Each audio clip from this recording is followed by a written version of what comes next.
Hello students, welcome to our YouTube channel. तो कैसे हो आप सब। आज हम क्लास 11th की सेकंड टर्म की लेक्चर वीडियो स्टार्ट करने जा रहे हैं। आज का जो हमारा पहला चैप्टर होने वाला है वो है हमारा मैकेनिकल प्रॉपर्टी ऑफ सॉलिड्स। तो यहाँ से हमारा सेकंड बुक स्टार्ट हो जाती है। तो ये चैप्टर छोटा भी है और इंटरेस्टिंग भी है। तो चलिए टाइम वेस्ट ना करते हुए अपना चैप्टर स्टार्ट करते हैं।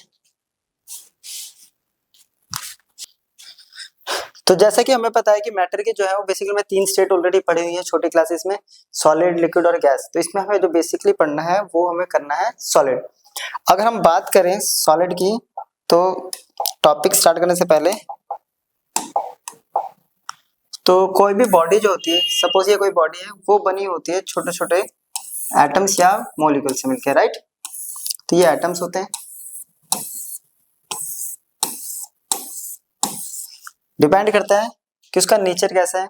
कुछ के बीच में स्पेस होता है, कुछ के बीच में स्पेस नहीं होता है ना। यही हमने पढ़ा है इसमें, किसी के बीच में स्पेस होगा और किसी के बीच में स्पेस नहीं होगा। ठीक है, ये अपने पास हो गए एटम्स। अब इनके बीच में क्या होता है, यहाँ पे दो जो नेबर पार्टिकल्स होते हैं, नेबर एटम्स होते हैं, इनके बीच में एक फोर्स लगती है, उसे हम कहते हैं inter atomic force, right. Atoms के बीच में लगने वाली फोर्स, तो ये होती है हमारी इंटर एटॉमिक फोर्स। अब जो ये चैप्टर है बेसिकली इसी फिनोमिना पे, यानी इस फोर्स के ऊपर ही डिपेंड है। तो इसी के ऊपर पूरा पूरा चैप्टर हमारा यहाँ पे चलेगा। अब क्या होता है, अब ये जिसके पास जितनी ज्यादा होगी, है ना, वो ऑब्जेक्ट उतना ज्यादा कॉम्पैक्ट होगा, उतने ज्यादा डेंस होगा। जिसके पास जितनी कम होगी उसकी डेंसिटी उतनी कम होगी, राइट। तो इसी के ऊपर यहाँ पे हमारा चैप्टर बेसिक स्टार्ट होगा। तो सबसे पहले जो हमारा है हमें पढ़ना है वो है रिजिड बॉडी। अब रिजिड बॉडी होता क्या है, तो पहले जरा उसको समझते हैं। तो रिजिड बॉडी जो है ना, वो सॉलिड बॉडी का एक आइडियल केस है। आइडियल मींस एक ऐसा केस जो एग्जिस्ट ही नहीं करता है रियल लाइफ में। तो सॉलिड बॉडी का एक आइडियल केस है। क्या कहता है वो आइडियल केस, कि इस पे मैं बाहर से कोई भी, इस पे हम बाहर से अगर कोई भी फोर्स लगाएं किसी भी डायरेक्शन में, तो क्या होगा, इनके बीच का जो स्पेस है, ये इनके बीच का जो स्पेस है ये चेंज नहीं होगा। क्या कह रहे हैं, फोर्स अगर ऐसे लगा रहा हो तो ये डिक्रीज नहीं होगा, खींच रहे हैं तो ये इंक्रीज नहीं होगा। तो ये जो बॉडी होती है, ऐसी बॉडीज को कहते हैं रिजिड बॉडी, जो कि एक आइडियल केस हो गया। रियल लाइफ में ऐसी बॉडी एग्जिस्ट नहीं करती, सिर्फ हमारे स्टडी और रेफरेंस के लिए हम इसको कंसीडर करते हैं, राइट। तो जनरली क्या होता है, सॉलिड बॉडी जो होती है फोर्स लगाने पे वो कुछ ना कुछ अपनी शेप को चेंज करती है, यानी अपने आप को डिफॉर्म करती है। लेकिन रिजिड बॉडी में ऐसा नहीं होता, ठीक है। तो रिजिड बॉडी कौन सी बॉडी होगी, एक आइडियल केस हो गया सॉलिड बॉडी का, जिसके अंदर हम कितनी भी फोर्स लगाएं डिफॉर्मेशन होगा ही नहीं, यानी इसकी शेप और साइज कैसा रहेगा, डेफिनेट और अनचेंज्ड। तो ये तो हो गया बेसिकली हमारा इंट्रो इस चैप्टर का। अगर हम अब बात करें नेक्स्ट टॉपिक जो है हमारा, वो है हमारा deforming force, right. Deforming force means कोई भी बॉडी है, ये एक बॉडी होगी, राइट, ये एक बॉडी होगी। अब मैंने क्या करा, इस पे इस डायरेक्शन में फोर्स लगा दी, क्लियर। इस डायरेक्शन में फोर्स लगाई, फोर्स लगाते ही तो इसकी शेप में सपोज ये कुछ चेंजेस आया। कैसे चेंजेस आया, तो इसके पार्टिकल जो है वो दूर दूर हो गए, मान लेते हैं, है ना। ये पार्टिकल जो है इनके बीच का स्पेस, ये जो डिस्टेंस है, ये क्या कर गया, इंक्रीज कर गया है, क्योंकि हमने फोर्स कैसे लगाई है यहाँ पे, पुल। तो इनके बीच का जो फोर्स है वो चेंज कर गया, चेंज कर गया तो इट मींस इसकी शेप और साइज में चेंजेस आ गए। तो वो फोर्स जो किसी भी सॉलिड बॉडी की शेप साइज को चेंज कर दे, उस फोर्स को हम बोलते हैं डिफॉर्मिंग फोर्स, राइट। जैसे इलास्टिक है, उसको खींचते हैं, तो जिस फोर्स से हमने उसको खींचा वो उसकी डिफॉर्मिंग फोर्स हो गई, राइट। पेड़ की टहनी लेते हैं, उसको ऐसे मोड़ते हैं तो वो शेप चेंज हो गई, वो उसके लिए डिफॉर्मिंग फोर्स हो गई। ऐसे किसी भी ऑब्जेक्ट पे लगने वाली फोर्स जो उसकी शेप साइज को चेंज कर दे, अगर उसे कहते हैं हम डिफॉर्मिंग फोर्स। इंटरनली बोले तो इसके जो इंटरनल स्ट्रक्चर को डिस्टर्ब कर दे, तो इसने क्या करा, इंटरनल स्ट्रक्चर को डिस्टर्ब कर दिया, बीच में जो स्पेस इतना इतना सा था इसको इतना इतना स्पेस में, है ना, इंक्रीज कर दिया। तो ये हो गई हमारी डिफॉर्मिंग फोर्स, क्लियर। चलिए, तो पहले हमें ये दो टॉपिक पढ़ना है। सबसे पहले होता है इलास्टिसिटी और परफेक्टली इलास्टिक बॉडी। इलास्टिसिटी क्या होता है, तो इलास्टिसिटी क्या है, प्रॉपर्टी है एक बॉडी की जो क्या करती है, उस पर जब हम फोर्स लगाते हैं और फोर्स लगाने के बाद उस फोर्स को हटाते हैं, तो जिस प्रॉपर्टी की वजह से वो अपनी शेप को रिगेन कर रही है उस प्रॉपर्टी को कहते हैं हम इलास्टिसिटी, जो कि हमारी इलास्टिक में देखने को मिलती है, रबर में देखने को मिलती है ना, जनरली देखने को मिलती है, स्प्रिंग में देखने को मिलती है। तो जिस प्रॉपर्टी की वजह से बार बार रिस्टोर कर रहा है उसे हम कहते हैं इलास्टिसिटी। इट मींस हमने फोर्स लगाया,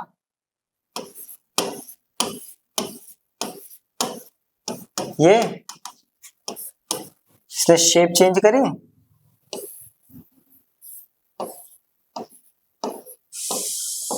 पार्टिकल्स दूर दूर हुए, अब जैसे इस पे से फोर्स हटाई अगेन क्या हो गया, ये प्रोसेस ऐसे रिवर्स हो जाएगी, दोबारा शेप रिगेन हो गई। तो जिस प्रॉपर्टी की वजह से ये हो रहा है वो हो रहा है इलास्टिसिटी। और वो प्रॉपर्टी किस वजह से, इनके बीच में लगने वाली जो क्या है inter restoring force, IRF, internally restoring force की वजह से ऐसा हो रहा है, क्योंकि जो अंदर जो फोर्स है एटम्स के बीच में क्या कर रही है, उसको रिस्टोर करने में हेल्प कर रही है, तो उसे कहते हैं हम इलास्टिसिटी। और वो बॉडी जो तुरंत इमीडिएटली हटाते ही रीगेन कर ले, ऐसी बॉडीज को हम कहते हैं परफेक्टली इलास्टिक बॉडी। एग्जांपल के लिए सबसे अच्छा एग्जांपल होता है हमारे पास का क्वार्ट्ज और phosphor bronze. Quartz basically use किया जाता है घड़ी के अंदर, आप किसी भी क्लॉक, वॉल क्लॉक में देख रहे हो उस पर लिखा होता है क्वार्ट्ज, तो क्वार्ट्ज मटेरियल होता है, राइट, ये एक एलॉय है, ये यूज किया जाता है, ये भी एक मटेरियल है, ये यूज किया जाता है, ये आपको जनरली फिजिक्स लैब में देखने को मिल जाएगा फॉस्फर ब्रॉन्ज, इसका पेंडुलम में यूज किया जाता है वायर बनाने के लिए। तो ये इलास्टिक क्या होता है, परफेक्टली इलास्टिक बॉडी, ये शेप को रिगेन कर लेते हैं जल्दी, डिफॉर्म जैसी फोर्स, डिफॉर्मेशन फोर्स जैसी हटाते हैं तो क्या होता है, ये अपनी शेप को वापस रिगेन कर लेते हैं, यानी शेप इनकी खराब नहीं होती, डिफॉर्म नहीं होती। तो ऐसे बॉडीज को हम कहते हैं परफेक्टली इलास्टिक बॉडी, और एग्जांपल है क्वार्ट्ज, फॉस्फर ब्रॉन्ज। और इलास्टिक बॉडी में तो बहुत सारे आ जाएंगे इलास्टिसिटी में, रबर बैंड, स्प्रिंग, ठीक है, आगे हम पढ़ेंगे स्टील, उसके बारे में भी पढ़ेंगे, लेकिन वहां तक जाते जाते पहले भी टाइम लगेगा हमें थोड़ा सा, क्लियर। तो ये हो गया इलास्टिसिटी, परफेक्टली इलास्टिक बॉडी। अब इसका अपोजिट चलते हैं, प्लास्टिसिटी और परफेक्टली प्लास्टिक बॉडी। इलास्टिसिटी का अपोजिट यानी वो प्रॉपर्टी जिसकी वजह से शेप और साइज रिगेन नहीं करती बॉडी, उस बॉडी को हम कहते हैं, या उस प्रॉपर्टी को हम कहते हैं प्लास्टिसिटी, राइट। और ऐसी बॉडी जो रिगेन नहीं करती उन बॉडीज को कहते हैं परफेक्टली प्लास्टिक बॉडी। उसके लिए बहुत अच्छा सा एग्जांपल है, जैसे मैंने यहाँ पे लिखा है मड, मिट्टी, कीचड़, मिट्टी का गोला बनाओ और ऐसे छोड़ दो जमीन पे, फोर्स लगी, उसके बाद वो क्या करता है, शेप रिगेन नहीं करती है ना, वो डिफॉर्म हो जाती है परमानेंटली। वॉल पुट्टी, दीवारों पे पेंट करने से पहले एक व्हाइट कलर के चौक जैसा होता है पाउडर, उसको गीला करके लगाया जाता है, वो भी शेप क्या करती है, रिगेन नहीं करती। और सबसे इजी, सबसे आसान एग्जांपल होता है च्युइंग गम, जो हम बेसिकली यूज करते थे। च्युइंग गम को हम चबाते हैं तो वो दब जाता है ना, प्रेस होने के बाद वो शेप रिगेन नहीं करता, तो ये भी एक प्लास्टिक बॉडी का एग्जाम्पल हो गया, ठीक है। ऐसा क्यों होता है, क्योंकि इनके बीच की जो इंटरनल रिस्टोरिंग फोर्स बहुत ज्यादा होती है, तो वो अपने आप को क्या करता है, शेप को डिफॉर्म नहीं होने देता है, ज्यादा तेजी से अट्रैक्ट करता है, इस वजह से वो डिफॉर्म नहीं हो पाते या अपनी शेप को चेंज नहीं कर पाते, चेंज नहीं कर पाता तो साथ साथ वो रिगेन भी नहीं कर पाती। चलिए, तो जो टॉपिक है हमारा वो है elastic behaviour in terms of inter atomic force. तो इस चीज को एक्सप्लेन करने के लिए हुक्स ने एक्सपेरिमेंट बनाया था। उस एक्सपेरिमेंटल अरेंजमेंट में स्प्रिंग और कुछ बॉल्स का यूज किया था। तो ये हो गया हमारे पास, ये बॉल्स, मेटल की बॉल, सॉलिड बॉल जो है, इसको ही लिया था, ये सॉलिड बॉल्स हो गए जो कि रिप्रेजेंट कर रहे हैं हमें यहाँ पे एटम्स को, जबकि ये स्प्रिंग जो है ये रिप्रेजेंट करती है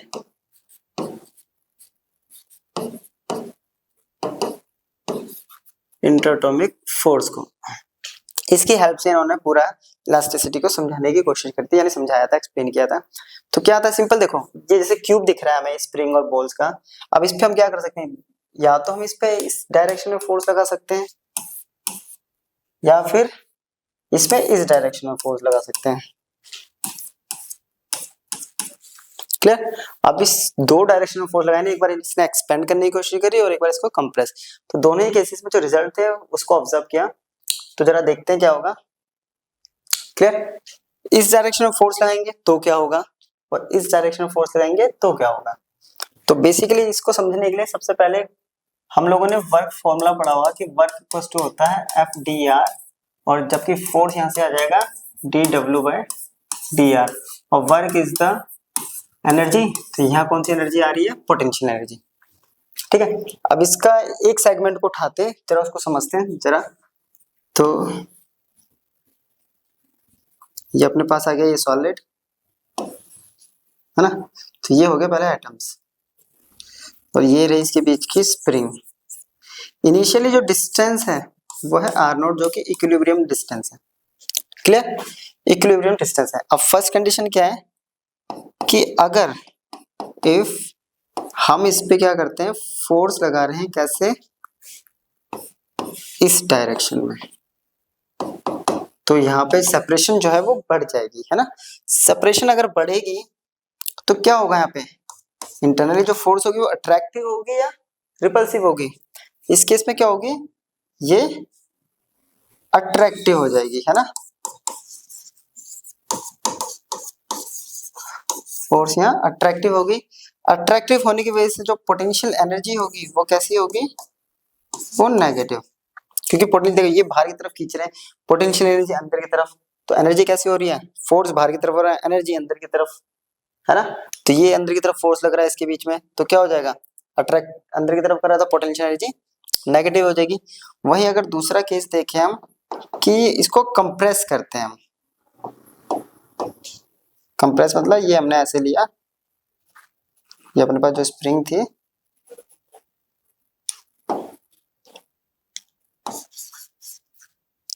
राइट, इस पे हमने फोर्स लगाई इस डायरेक्शन में, तो जो सेपरेशन है वो डिक्रीज होगा। सेपरेशन डिक्रीज होगा तो ये क्या होगा, जिसको ऐसे करेंगे, है ना, तो ऐसे कर रहे हैं तो इस पे कैसी फोर्स लगेगी, यहाँ पे लगेगी रिपल्सिव फोर्स, यानी अंदर जो इंटरनल जो फोर्स लग रही है एटॉमिक फोर्स, इसको रिपेल करेंगे, है ना। रिपल्सिव फोर्स लगेगी जिसकी वजह से शेप रिगेन करेगा। तो यहाँ पोटेंशियल एनर्जी कैसे हो जाएगी, पॉजिटिव। फिर अगर तीसरा केस अगर हम लें कि आर नॉट और आर बराबर है, यानी नॉर्मली रखा हुआ है ना, ना तो उसमें हम, ना ही उसमें क्या कर रहे हैं, एक्सपेंड कर रहे हैं, ना ही इसको हम कंप्रेस कर रहे हैं, तो इस केस में जो पोटेंशियल एनर्जी होती है वो होती है मिनिमम। अगेन खींचा तो अंदर से जो हमारे जो स्प्रिंग है वो रिस्टोर करेगा अंदर की तरफ, तो फोर्स कैसी लग रही है, अट्रैक्टिव, तो पोटेंशियल एनर्जी नेगेटिव। कंप्रेस किया, वो उसको रिस्टोरिंग फोर्स क्या करेगी, बाहर की तरफ रिपेल करेगी, तो फोर्स लग रही है रिपल्सिव, पोटेंशियल एनर्जी पॉजिटिव। और उस पर अगर फोर्स ही अप्लाई नहीं करेंगे तो मिनिमम पोटेंशियल एनर्जी नॉर्मली रखी रहेगी। तो ये देखिए इस केस में जब आर और आर नॉट बराबर है तो पोटेंशियल एनर्जी मिनिमम, जब क्या कर रहे हैं आर कम है तो पोटेंशियल एनर्जी देखिए, है ना। तो ये है हमारा केस जब आर क्या है, आर से ज्यादा, आर क्या है, आर नॉट से ज्यादा, तो इस केस में पोटेंशियल एनर्जी नेगेटिव हो गई। ये देखिए जब आर क्या है, आर नॉट क्या है, आर से बड़ा, तो पोटेंशियल एनर्जी पॉजिटिव हो गई। तो ये हो गया इसका बेसिकली ग्राफ हमारा। इसके अंदर हमारा सारा का सारा किस पे डिपेंड करता है, तो इसके थ्रू इन्होंने समझाया था।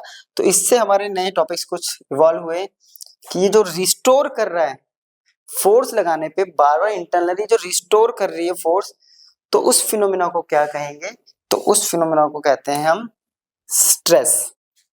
तो पहला टॉपिक हमारा व्हाट इज स्ट्रेस। स्ट्रेस क्या होता है, जब हमने फोर्स लगाई, है ना, फोर्स लगाई, चलो उसी पे देख लेते हैं।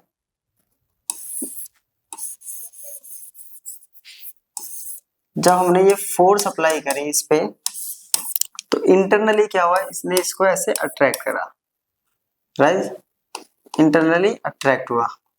तो ये जो इंटरनली रिस्टोरिंग फोर्स यहाँ पे एक्ट कर रही है किसी यूनिट एरिया पर, वो कहलाता है हमारा स्ट्रेस। ये बिल्कुल देखने में क्या है, स्ट्रेस इक्वल टू क्या हो गया, बिल्कुल प्रेशर के अकॉर्डिंग है, बस फर्क इतना है यहाँ जो वर्ड हम यूज करते हैं वो करते हैं रिस्टोरिंग या रेजिस्टिंग, रिस्टोरिंग फोर्स अपॉन में एरिया। तो बिल्कुल किसकी तरह है, प्रेशर की तरह, फोर्स अपॉन में एरिया, बस फोर्स और इसमें क्या फर्क है, रिस्टोरिंग फोर्स। ये कहाँ होती है, इंटरनली। तो स्ट्रेस क्या है, इंटरनली रिस्टोरिंग या resisting force acting per unit area किसी भी बॉडी को, जब हम उसमें डिफॉर्मेशन फोर्स लगाने की कोशिश करते हैं, उसमें फोर्स लगाते हैं, ठीक है। तो फॉर्मूला अपने पास आ ही गया है, तो stress equals to F by A. चलिए इसकी ऐसा यूनिट की बात करें तो न्यूटन पर मीटर स्क्वायर या पास्कल भी यूज कर सकते हैं, राइट, क्लियर। डायमेंशन की अगर बात करें तो फोर्स MLT -2, नीचे L2, तो क्या हो जाएगा ML -1 1T -2। तो ये हो गया डायमेंशन फॉर्मूला। तो क्लियर, यहां तक हो गया अपना स्ट्रेस। तो स्ट्रेस अपने को पता चल गया क्या होता है, restoring force per unit area. तो ये एक नया कॉन्सेप्ट यहाँ से स्टार्ट हुआ हमारा, स्ट्रेस क्या होता है, तो फोर्स पर restoring force per unit area. चलिए अब हम करते हैं स्ट्रेस के कुछ टाइप्स। तो जो सबसे पहला टाइप है वो है नॉर्मल स्ट्रेस। तो बेसिकली इस पे फोर्स लगाने के वे के अकॉर्डिंग कि किस टाइप से फोर्स लगा रहा है, किस तरह से फोर्स लग रही है, उसके अकॉर्डिंग इसके हम डिवाइड करते हैं इसके टाइप्स को। तो फर्स्ट है हमारा नॉर्मल फोर्स। नॉर्मल फोर्स बोले तो अब बॉडी है अपने पास, तो दो तरीके से नॉर्मल लग सकता है ना। अब नॉर्मल दो तरीके से, तो नॉर्मल फोर्स में हम क्या करें, या तो हम नॉर्मली का मतलब साफ समझ में आ रहा है, सरफेस के नॉर्मली जब एक्ट करती है, ऐसे भी हो सकता है ना, या नॉर्मली ऐसे भी तो हो सकता है।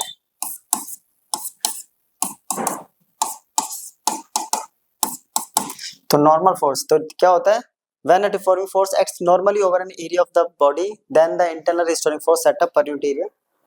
तो नॉर्मल स्ट्रेस क्या होगा, जब बॉडी पे नॉर्मली फोर्स एक्ट करता है तो उस केस को हम बोलते हैं नॉर्मल स्ट्रेस, क्लियर। अब फोर्स, अब मैंने यहाँ पे बताया कि फोर्स दो तरीके से लगा सकते हैं नॉर्मली, या तो हम उसमें पुल कर सकते हैं उसको, या उस पर पुश कर सकते हैं। यानी पुल करेंगे तो वो एक्सपेंड यानी स्ट्रेच कर जाएगी, और पुश करेंगे तो वो कंप्रेस कर जाएगी। तो इसी को हम फिर नॉर्मल स्ट्रेस को दो सब पार्ट्स में डिवाइड कर देते हैं, तो इसको अलग और इसको अलग। तो फर्स्ट हो गया हमारा टेंसाइल स्ट्रेस। टेंसाइल स्ट्रेस क्या होता है, जब दो अपोजिट पुल किसी बॉडी पे लगते हैं तो उसकी वजह से क्या होती है, उसकी लेंथ में चेंजेस आ जाता है, और जो स्ट्रेस सेटअप होता है उस बॉडी में, उसे हम कहते हैं टेंसाइल स्ट्रेस, राइट, कुछ ऐसे।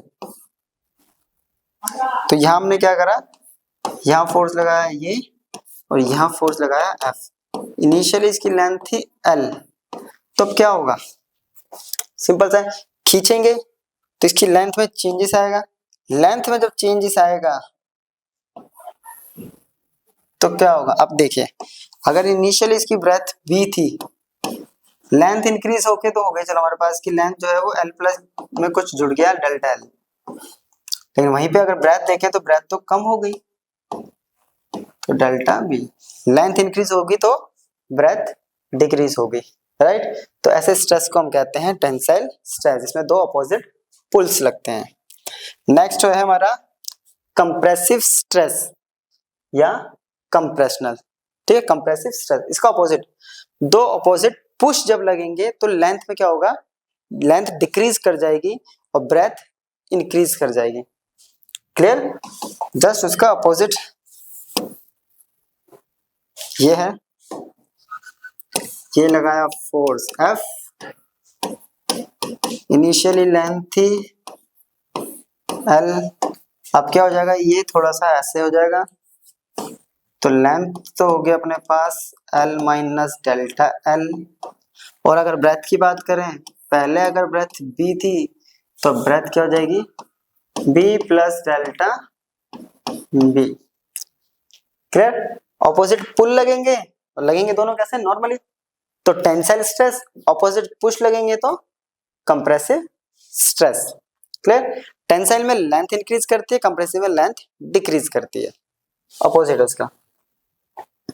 अब सेकंड टाइप जो है नॉर्मल स्ट्रेस खत्म, वो होता है शियर स्ट्रेस। अब शियर स्ट्रेस इंटरेस्टिंग टॉपिक है काफी। शियर स्ट्रेस, इसमें क्या होती है, फोर्स जो है वो टेंजेंशियली एक्ट होती है। ये रहा, फोर्स अप्लाई होगी किसी बॉडी के टेंजेंट पे, इसलिए इसको टेंजेंशियल स्ट्रेस भी बोला जाता है। अब इस केस में क्या होगा, तो दो चीज हो सकती है। अगर यहां से ये बॉडी जॉइंट है तो पहली पॉसिबिलिटी तो है, अगर ये बॉडी जॉइंट है तो क्या होगा, ये दोनों बॉडी यानी दोनों बॉडी सेपरेट ऐसे हो जाएंगी, है ना। ये दोनों बॉडी क्या होंगी, एक बॉडी इस तरफ और एक बॉडी इस तरफ हो जाएगी, ये इसकी वजह से एक केस तो हो जाएगा अगर बॉडी जॉइंट है। अगर एक ही बॉडी है ये कंबाइन, तो इसमें क्या होगा, ये बॉडी पे जैसे ही हमने फोर्स लगाया तो ये क्या करेगा, ये बॉडी अपनी शेप को डिफॉर्म कर देगी, और डिफॉर्म करके कैसी हो जाएगी, कुछ ये कुछ ऐसे हो जाएगी। तो इसके अंदर कुछ डिफॉर्मेशन आ जाएगी। ये अगर देखें तो इतना ये डिफॉर्मेशन आ गया एंगल, तो इसके अपने एंगल से ये कुछ चेंज हो जाएगी, है ना। कुछ इसमें चेंजेस आ जाएंगे इसके डायमेंशंस में, यानी ऐसे कुछ एंगल्स पे ये चेंज हो जाएगी, टर्न कर जाएगी अपने फेस को, तो उसे हम कहते हैं टेंजेंशियल स्ट्रेस या शियर स्ट्रेस। तो शियर स्ट्रेस दो केस है, बॉडी दो जॉइंट है तो वो यानी दो पार्ट में डिवाइड हो जाएगी। अगर एक कंबाइंड बॉडी है, एक ही बॉडी सिंगल, तो वो अपनी शेप को डिफॉर्म कर देती है। ये वाला केस देख रहे हैं तो आपके पास बुक लीजिए, बुक को ऐसे करिए, तो उसके अंदर क्या होता है, बुक शेप डिफॉर्म हो जाते हैं, आधे पेज ऐसे हो जाते हैं और आधे नीचे की तरफ। तो ये एक शियर स्ट्रेस का बहुत अच्छा एग्जांपल हो गया। चलिए अब हमारे पास है नया टॉपिक, वो है स्ट्रेन। स्ट्रेस की वजह से होने वाला स्ट्रेन होता है क्या, स्ट्रेन देखिए। अभी हमने जब फोर्स लगाया बेसिकली, है ना, इसके अंदर ये फोर्स लगाया, जैसे ही फोर्स लगाया तो इसने क्या करा, अपनी शेप चेंज कर दी थी कुछ ऐसे, राइट। शेप चेंज करी थी तो इसकी लेंथ जो है L प्लस डेल्टा L हो गई, लेंथ चेंज हुई थी, यानी लेंथ का मतलब क्या होगी, इसकी कॉन्फ़िगरेशन में चेंज। तो स्ट्रेन जो है वो रेशियो होता है original configuration, sorry change in configuration और ओरिजिनल कॉन्फ़िगरेशन का, चेंज हुई कॉन्फ़िगरेशन और original configuration. It means strain equals to change in configuration upon में ओरिजिनल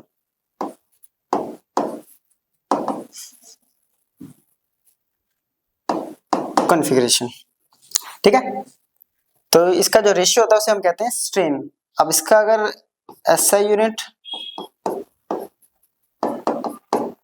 क्या होती है, तो ये यूनिटलेस क्वांटिटी है और साथ साथ डायमेंशनलेस। ऐसा क्यों, क्योंकि कॉन्फ़िगरेशन चेंज होके क्या आएगी, लेंथ चेंज होके लेंथ ही आती है, और लेंथ का रेशियो क्या होता है, कुछ नहीं, सिंपल 1 नंबर आ गया, है ना। और 1 की कोई नंबर की कोई कांस्टेंट की कोई यूनिट होती नहीं है, तो एक यूनिटलेस और एक डायमेंशनलेस क्वांटिटी हो गई, क्लियर। चलिए अब इसके करते हैं टाइप्स। इसका पहला टाइप है longitudinal strain. Longitudinal strain simple सा, लॉन्गिट्यूडनल स्ट्रेन जो है वो बहुत अच्छा एग्जांपल है टेंसाइल स्ट्रेस की वजह से। इसमें हमने क्या करा था, टेंसाइल स्ट्रेस में फोर्स लगा था F, जिसकी वजह से लेंथ चेंज हुई थी अपनी, है ना। तो ये कुछ ऐसे L प्लस डेल्टा L। तो लॉन्गिट्यूडनल स्ट्रेन क्या हो गया,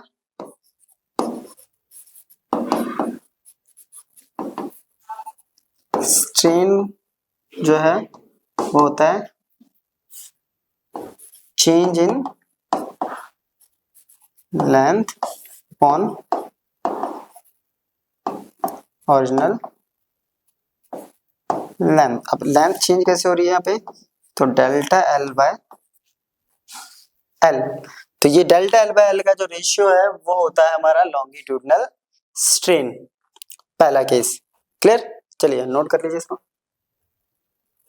नेक्स्ट वॉल्यूमेट्रिक स्ट्रेन, जब वॉल्यूम चेंज होता है। अब वॉल्यूम यहाँ पे दो तरीके से हम ले रहे हैं, ठीक है, उसमें भी ले सकते हैं लेंथ में भी, तो दोनों ही बता देता हूँ, उससे आपको दोनों एग्जांपल हो जाएंगे। तो कोई भी बॉडी ले लीजिए, राइट, पहले वॉल्यूम मान लेते हैं, इसका वॉल्यूम है पहले v, फोर्स लगाया यही, ठीक है, तो वॉल्यूम चेंज हो गया, मान लेते हैं इसका वॉल्यूम चेंज हो गया, कुछ भी आ गया, v प्लस डेल्टा v, तो वॉल्यूमेट्रिक स्ट्रेन क्या हो गया,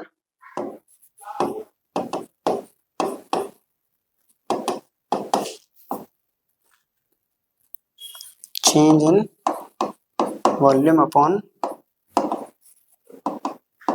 ओरिजिनल, तो delta v by v।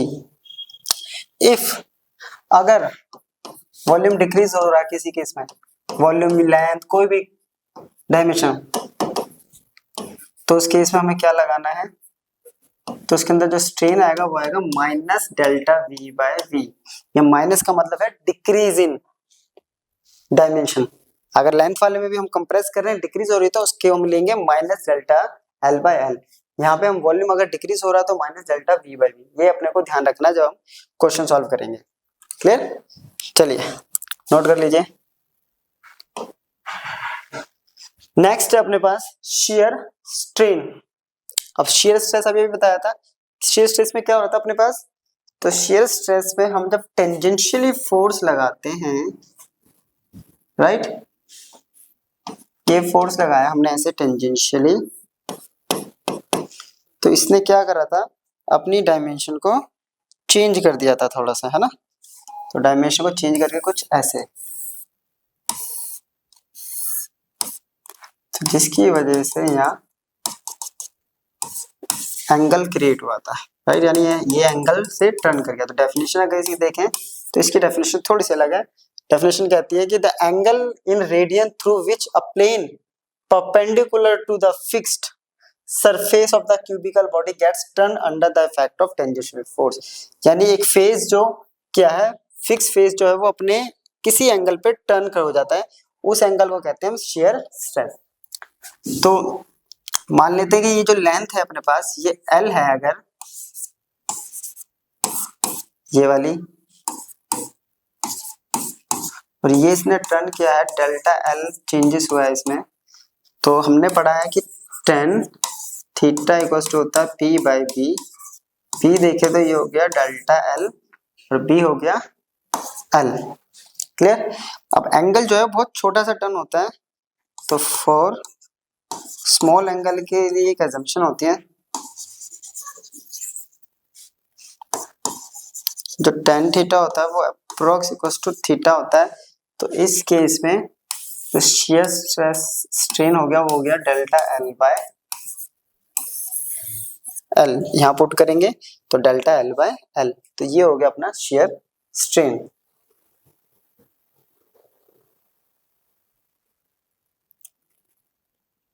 Clear, तो ये हो गया shear स्ट्रेन। अगेन क्या करा, मैं दोबारा समझते हैं, हमने टेंजेंशियली फोर्स लगाई, तो इसने क्या करा, अपने आप को, यानी इस बॉडी ने क्या होगा, इस बॉडी का जो है किसी एंगल पे टर्न कर गई है, बॉडी अपने शेप जो है इस बॉडी की डिफॉर्म हो गई है किसी एंगल थीटा से।